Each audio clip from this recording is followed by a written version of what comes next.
Evangelio de nuestro Señor Jesucristo según San Mateo.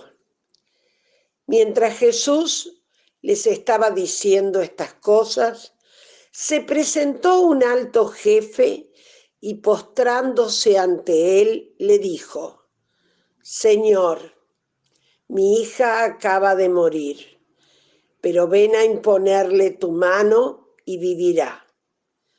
Jesús se levantó y lo siguió con sus discípulos.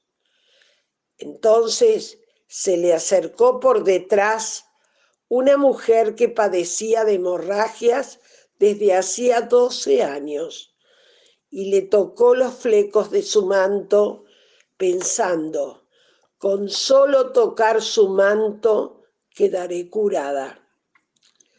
Jesús se dio vuelta y al verla le dijo: Ten confianza, hija, tu fe te ha salvado.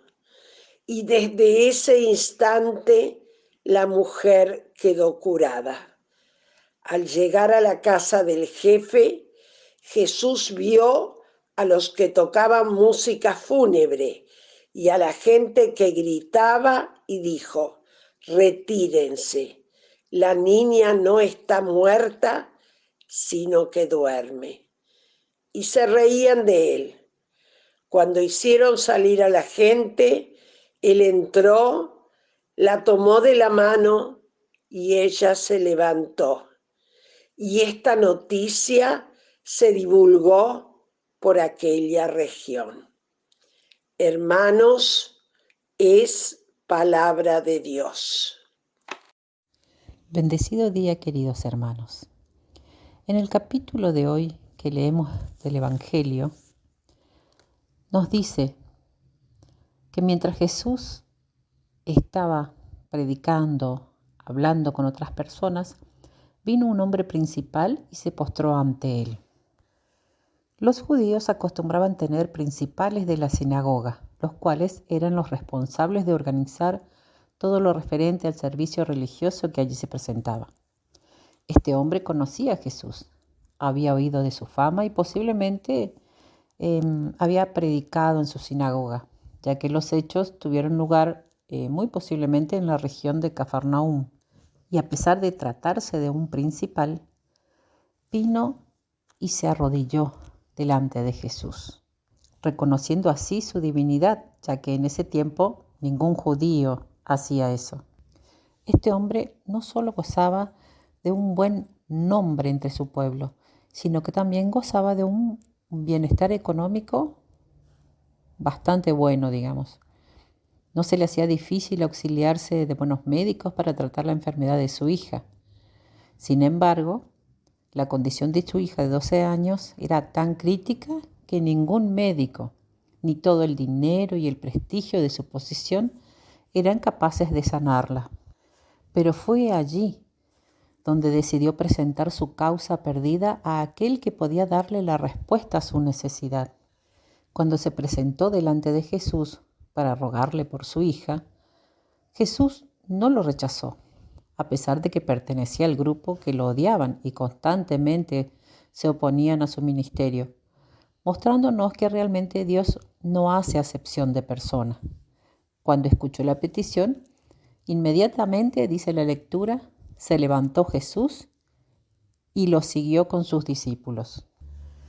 Por un momento, esta historia parece tener un paréntesis, donde nos muestra otra persona que tenía otra causa perdida.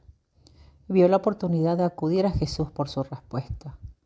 Se trata de una mujer que tenía 12 años de estar enferma de flujo de sangre. El Evangelio, según Marco, nos dice que esta pobre mujer había acudido a muchos médicos y que había gastado todo lo que tenía, pero no había podido ser sanada de su terrible enfermedad. ¿Podríamos imaginar siquiera lo terrible que era esta enfermedad para esta mujer? Por un lado, el flujo de sangre que tenía desde hacía 12 años debió de haber sido debilitante para su cuerpo, para ella misma. Eso, y sin tener en cuenta que para la sociedad en la que vivía era una persona inmunda, una persona impura. Y en la desesperación, la fe casi supersticiosa de la mujer, que creía que con tocar el borde del manto de Jesús era más que suficiente para quedar sana de su enfermedad, le funcionó, mostrándonos que aunque nuestra fe no sea perfecta, Dios termina honrándola, como honró a esta mujer que sufría desde hacía mucho tiempo. Después de este hermoso preámbulo de fe, la historia de Jairo continúa.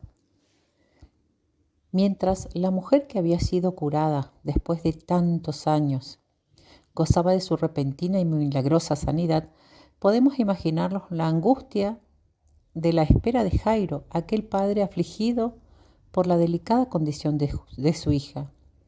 Para él los minutos contaban y era la diferencia entre la vida y la muerte de su hija. Pero Jesús sabía perfectamente lo que tenía que hacer. No había duda en lo que estaba por hacer. Este nuevo milagro de resurrección mostraba la autoridad de Jesús sobre la misma muerte. Y aunque Jesús les prohibió contar lo que había ocurrido, esto una vez más resultó imposible, a tal punto que su fama se difundió por todas partes una vez más. Estos dos milagros nos muestran que aunque se traten de causas que para el hombre son perdidas, Jesús tiene la autoridad y el poder para obrar a favor de nuestras vidas. Solamente se nos pide tener fe. En el día de hoy, hermanos, hagamos la jaculatoria que muchas veces lo hacemos por repetición. Hoy hagámoslo con mucha fe.